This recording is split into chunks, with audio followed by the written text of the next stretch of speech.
Good afternoon mga brother.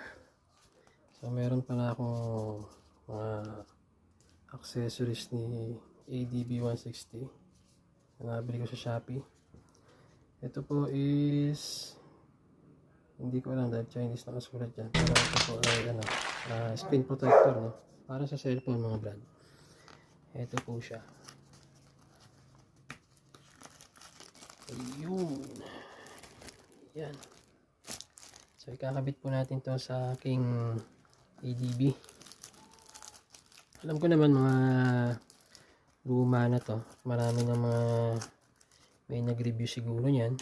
At saka ito pala mga brad, mudguard, OEM mudguard na carbon style.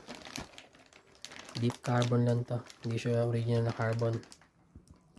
So ikakabit ko rin to sa ADB ko para malis yung putik na galing sa rear tire, no?